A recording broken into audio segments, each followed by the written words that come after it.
coast.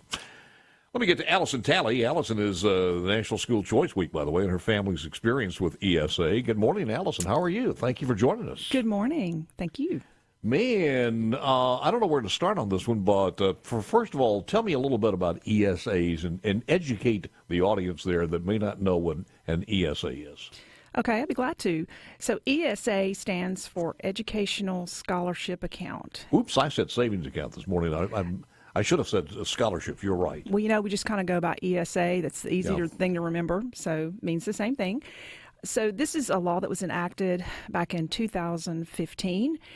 And it was a 5-year program, a 5-year plan that was intended to defray the cost that families like us, were spending on private education for their children with special needs. And at that time, we had a 3rd grader. So that was very helpful. And our daughter has Down syndrome. So we were, spending that money. So that was a very nice thing for us to be able to. I remember this fight, yes. Yes, absolutely. To be eligible, you have to be, obviously, a Mississippian. You have to have a student in Mississippi. And you have to have an IEP that's been, at the time, active for 3 years from a public school district. So you couldn't just hire somebody to do one. It had to be, come from a public school. IEP is what? It's an individual performance plan that it's the evaluation, your goals, you get them. And people with, with special needs are very familiar with this. This really is the record that you have a child with special needs. So it's a plan for your goals, and it's something to go by. And it's a good thing. It's a good thing. We like that. When this first came out, I think there were like 250 slots, maybe 500. I'm not sure, but I remember. In 2015, when I heard about this, and I heard it kind of in an unusual way, I heard it from somebody who actually worked in the legislature. It was pretty hard to do. If you've ever tried to call the Department of Education and get anywhere, not that it's a bad agency or anything, it's just you have to know who to ask for. You have to know what to do. Mm-hmm. So those slots, I believe in 2000, the year ending 2016, there were less than 200. And so it was very difficult to work through the process. And a lot of people didn't even know what an IEP was, much less have been in the works of getting one and have had one for 3 years. So it took a few years to get kind of going. But the payoff is that in every year it changes depending on the funds available, depending on how many families get it. And this year, I think there are around 400 families that are on this program. 2 years ago, and actually the last time I was on the show, if you remember, in 2020, weeks before the entire country shut down. And we'll talk about that in a minute, about the what happened with this during that 2020 renewal, because it was a 5-year plan. I guess you could say that it was enacted for 5 years. Let's just see if this works, and if it does, we'll reevaluate it in 5 years. So 5 years came around, and it was working. At least it was working for my family and for the other families. But there were a few legislators who had some questions about it and thought there might be a level of fraud and things that might not be going on. So we had to fight really, really hard in 2020 to get this thing renewed, and it did get renewed with limitations. So we're were still there fighting. Additional limitations above and beyond what the original one said? Oh, absolutely. And if there was fraud, how could that get by that checks and balances of the IEPs? I think it was just so new. We had not done anything like this before. Now, other states, and I was really proud at the time, because Mississippi gets such a bad rap sometimes for being at the bottom of everything, but we weren't on this. We were right up there with some of the most progressive states in the country, and I was very, very, very proud of that. I felt like in 2020 we took a few steps back with the a mission of online learning, which was really ironic in 2020 when everybody went to online learning. That was taken out of the bill. You couldn't use online learning. You couldn't spend your funds for programs that were online or for homeschool. So that was kind of a step backwards. But overall, it is a good thing that we have this, and it needs to grow, and it needs to, those restrictions need to be pulled off, and we need to get it to where this is the state known for like your last guest said, where every child's potential is brought out, through education. Allison, bring us to date now. In this legislative session, the program is still going on. It's to be terminated at the end of this year, or is this just a redo? What does the bill that's in the hopper now say? Well, it's the same bill. There are some new ask for dyslexia. Dyslexia is not. If we don't pass that, is it sunset this year? No, this is the last year? it'll still keep going. I believe for 4 years. I need to check that, but it's either 4 or 5 more years. Is it capped on the number of participants? It's the 500 still. It is 500 now. Now that could every year that could change, and that's a good thing. So far, we've not, because it is, a lot of work to just apply and get in. We've not had a problem with it filling, although there was a wait list those first few years, but we've kind of worked through people who have really advocated for this, have really worked through a lot of the loopholes and a lot of the things that are keeping people from getting in the program. Is there a nonprofit organization, or do you talk or network with other parents? Yes, constantly. Everywhere I go, and I'm in a lot of the special needs circles, especially the Down syndrome societies and autism and dyslexia a part of this also, isn't it? It is not. It is not. It is excluded from this law, and that's something that's on the floor right now. Is to include that. That's House Bill 27. That I think. Is correct. That is correct. Our good friend Representative Larry Byrd is working to put that in there. That's right. And every time I see his name, I think he's a basketball player. But I know. Well, if anybody shows up at the House with some real short basketball shorts, we'll know he is. I think it might be spelled a little different too. Yes.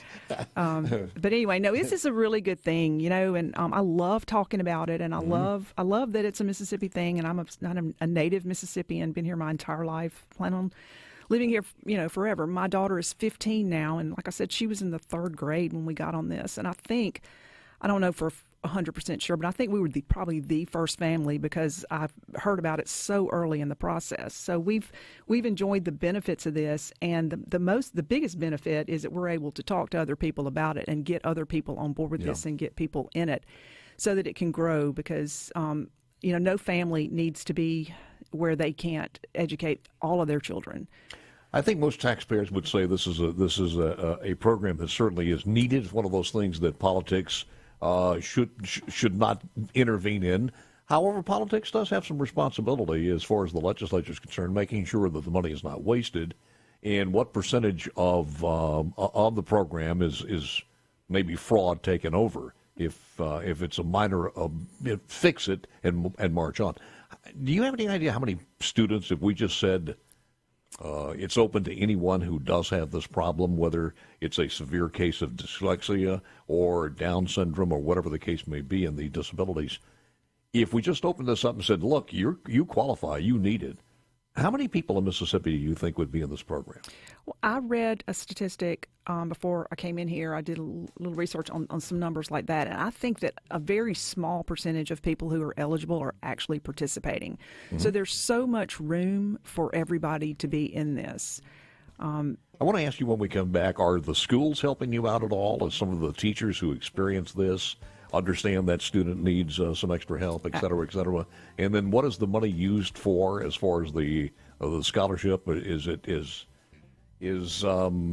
you have enough facilities out there that are able to handle these children? We'll talk about that and more coming up with Allison Talley. Okay, great. And ESA Mom right after this.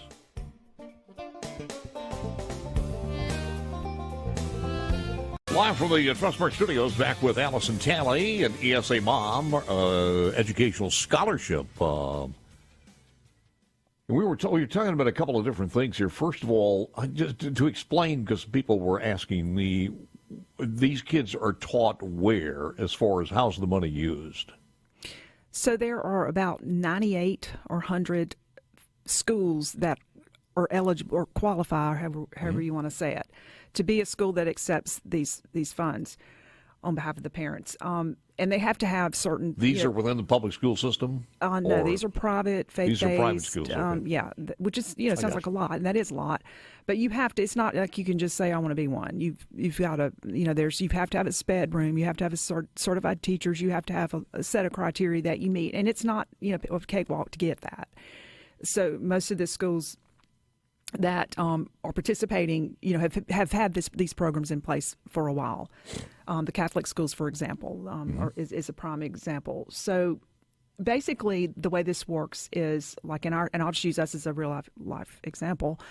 We were in a Catholic school system that had a sped room. And so when this went into effect in 2015, it was a pretty easy transition for us. We had already been getting the IEP evaluations done through Jackson Public Schools. So we already had all that lined up. So that, like I said, that is a criteria.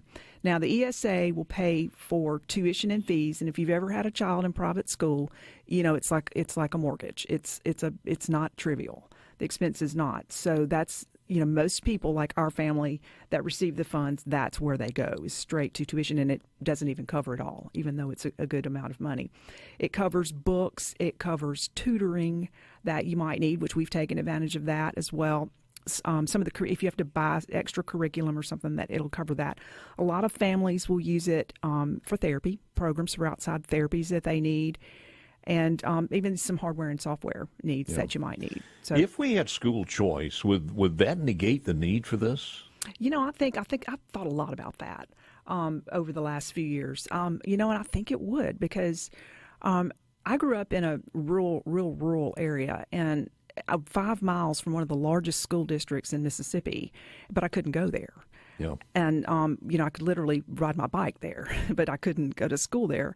And I really feel like that this would not even be on the table if that would have, if a few years ago this would have things would look different as far as school choice. And this being National School Choice Week, that's what our parents are doing, is going down there now and talking to every single legislator, every one of our senators, every one of our representatives about this very thing and why it's important to us. You had said earlier, Allison, that really COVID, and when we went into the quarantine, it really put a snafu on there. Explain that.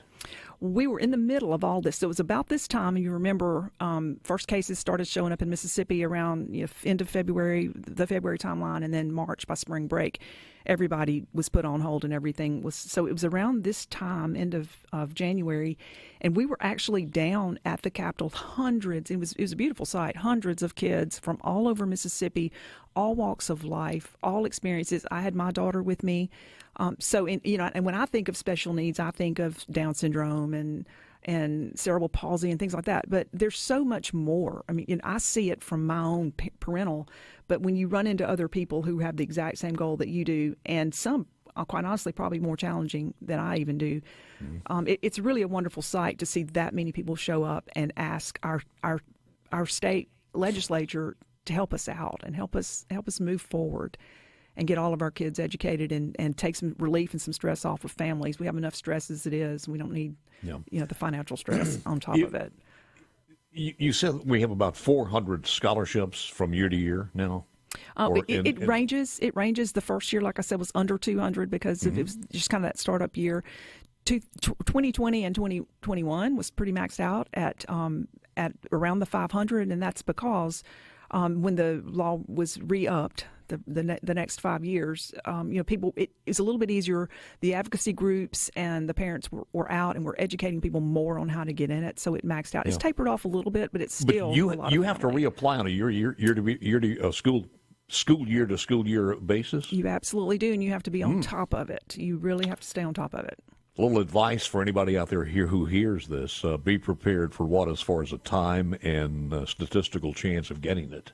So this is a little early in the year. Actually, you can apply any time during the year, but the applications, I believe, are reviewed around the June time frame. So between May and June, you really need to have all your stuff. And that's really important because if you're in a public school now and you need to get the IEP and you need to get records and all that kind of stuff, it's easier to get it when your kid is in school than going into the summer months. Who do you talk to? I go straight to administration. They know exactly what this is. There's not a school in Mississippi who is not familiar with this program. Have you gotten any help from Nancy Loom and the Parents Campaign? I personally have not. I doubt it very seriously.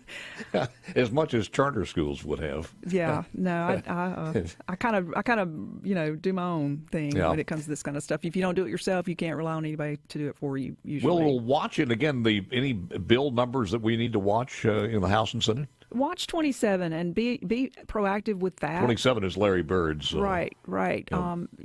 There are a lot of kids with dyslexia, and if you know anything about it, it can be, it can be life altering as far as your path. And and I tell everybody, and I told the legislature when I was there, 3 years ago, that the reasons that we are down here, we need small classrooms, we need individual, customized educational plans that work for our kids. And dyslexic kids need the same thing, and they learn. We all learn differently, and we just. Are these schools? You said there were 90-something of these schools. They are accredited by whom? By the state of Mississippi. So they have state accreditation. Right. I got you. Right. That's a criteria. Some of these kids, if not most of them, are they able to function in a regular classroom? Yes and no. I don't know a percentage for you, but I will tell you that my child, in a large classroom, there are noise issues, and I've met a lot of parents who have kids with hearing issues and things that too loud of noise is an issue, and it's just not. We're in a major a teacher shortage, so the classrooms are just bigger and bigger now, and when you get to that situation, then you really do have a parent that has a problem that they can't keep their kid in school because they can't function then. I will tell you, this is interesting here. My daughter is one of those who had some hearing, too much noise and sensory was a huge problem for her. And then when we got her in the smaller school and started, and you asked this before the break, how are the schools taking care of your children? Just amazing, because it is smaller and it's more family oriented. And as time has gone on, she has gotten more accustomed to noise and is actually more tolerant, and she's actually a cheerleader now in gymnasiums that are loud. So this is good for everybody to be able to see a mainstream situation like ours occur, and which is a miracle, and we're so thankful. I think you have the same reaction in someone with severe dyslexia. They become disoriented with the noise, and it really sometimes the disabilities are such that they really hamper the rest of the class. Absolutely. So that's as far as the teacher too, and that's another way to look at this. I was reading over the weekend. I think we could use about 3,000 more teachers across the state. That's how severe the shortage is. Well, and that's regular teachers. We need special ed teachers, and special ed teachers are very special people, and they have a very special quality about them, and we need more of them, and we need to work with our universities, and we need to make it to where it's attractive to become a teacher. And I got you. Okay, Allison Talley, tell us, where do we go as far as the web is concerned if we want more information on this? Well, I just do a Google search because, like you and I both, we're kind of, on educational scholarship, whatever. Just Google ESA. That's the easiest way to get to many different sources of reliable information. The legislature you can always track that bill through the legislature's website. But Empower Mississippi is one of our advocacy partners who produces testimonials and stories and keeps you up to date daily on what's going on with ESA. And they do a great job. They do an absolutely fabulous job. So follow them for everything. Most informative. Thank you, ma'am. Appreciate it very much. Thanks for coming in. You got it. Anytime.